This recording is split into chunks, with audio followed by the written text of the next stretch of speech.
Hey, good afternoon, everybody. It is Thursday, July 2nd, 2026. It is around 6 p.m., and we are currently in the middle of a heat wave here on the mid-coast of Maine. I live in Bath, and these are some of the hottest temperatures I've felt so far in the handful of years that I've been here in the area. So I wanted to get this on video and share it with you guys. So what we're going to do is just go over the weather data here, go over the forecast for what we can expect through the Independence Day weekend and early next week as well. And then we're going to bounce over to the wildfire map, take a look at the wildfire activity that's going on all over the country. So lots of activity going on, lots to report, but we're just going to kind of make a quick little video. So right now there's an extreme heat warning advisory in effect currently, and that's supposed to roll on into the weekend. But then by early next week, it's supposed to taper off a little bit. So we'll be met with some much provided relief from that and some possible showers Friday into Independence Day as well on that Saturday. So currently, let me show you what the temperature is currently. 97 degrees. And the heat index is showing about 103 to 105. Humidity at about 40%. And not much information for the wind speed. In fact, when I was out running errands earlier, about 2 to 3 p.m., the humidity at that point was above 70, and the temperatures were probably around the same as they are now, about mid to later 90s. But there wasn't a lick of wind at all, which really just contributed to the misery out there. And trust me when I say this, if you were out there running around earlier, your clothes were sticking to you. I mean, it was just a sticky, hot, and humid, very, very tough to walk around in. Um, but yeah, not a whole lot of wind at all, no breeze. Usually we feel a lick of wind coming off the Kennebec River, but we didn't really feel that today, so is quite a bit different for me. But sometimes I think we need to have those days in order to appreciate what we do have and how comfortable we usually do have it here on the mid coast of Maine.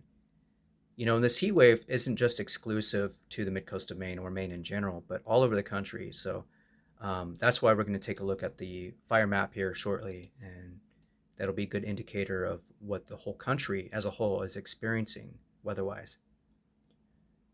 So going back to the forecast here real quickly, it is currently at 97, but supposed to drop a little bit by tomorrow, which is nice, but still hotter than heck. 96 degrees is what they're showing for a high for tomorrow. And then supposed to drop a little bit more by Independence Day. So if you're looking to go out to the fair or go out and go to any of these festivities, you might have a little bit more relief, especially with that 30% chance of rain.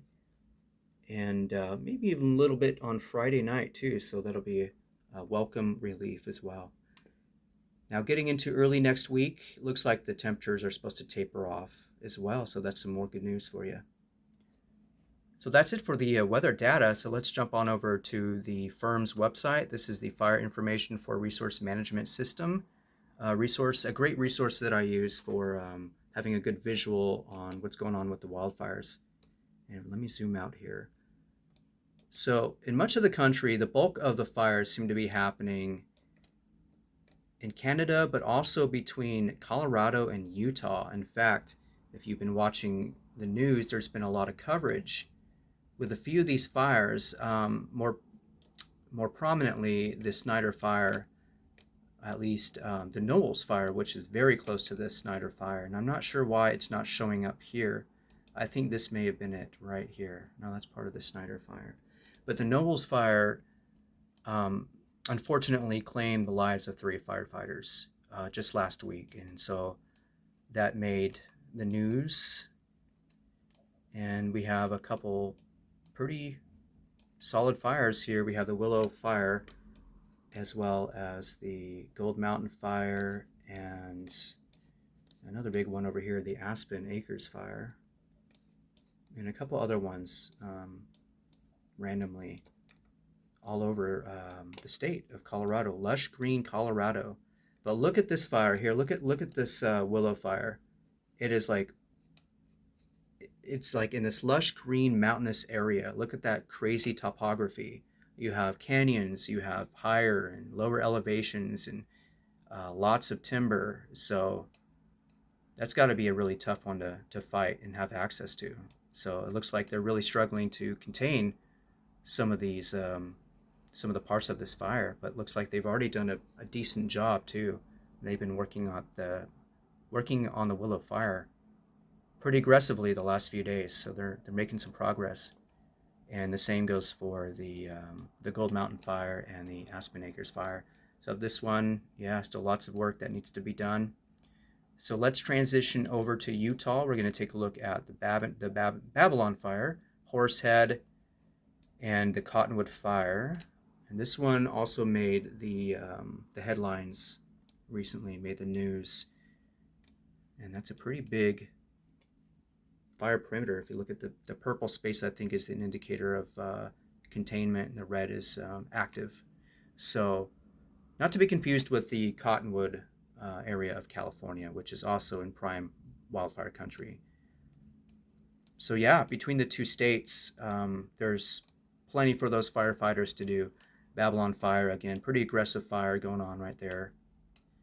And as we get closer to the Colorado border, the Head Horse Fire, there's another one. So plenty of wildfire activity going on in central U.S. Now going to Northern California, where I would normally expect to see quite a bit this time of year. Haven't really seen a whole lot other than prescribed burns, controlled burns, things like that. As we get into the Sacramento Valley area, Chico, parts of Northern California. But I mean, historically, a lot of some of the worst fires of Northern California have been in the fall time. So I mean, we're not even close to being peak season, and there's still a long way to go. So I'll be keeping an eye out for Northern California fires as well. As we get into Canada, I mean, there's quite a few going on. You know, that's no news. There's a lot that always seems to be taking place in Canada, Manitoba, Saskatchewan, and so on. And let's take a quick look over at Maine. Not a whole lot of activity going on in Maine. There might be a couple. Oh, that's Nova Scotia, not quite Maine. In fact, yeah, not a whole lot. A couple control burns, but you see that red dot right there? That's probably a prescribed fire close to the town of Milo. But yeah, lush green state of Maine. We are lucky out here. There might be a couple control burns here by Portland and Lisbon Falls, which isn't that far from Bath. That's just a few towns over right there. Here we go. See it? Well, that's it for the wildfire report. I just wanted to give you guys kind of an indication of what's going on with the wildfire activity here in the U.S. But yeah, between Colorado and Utah, those firefighters have their work cut out for them. So if you're watching this video, you find this information useful, I appreciate you watching, and I'd like to know what you're experiencing with the hotter temperatures. I mean, are you guys having a heat wave wherever it is that you're at? If so, share below in the comment section. Thanks for watching. Stay cool, stay hydrated, and I'll see you on the next report.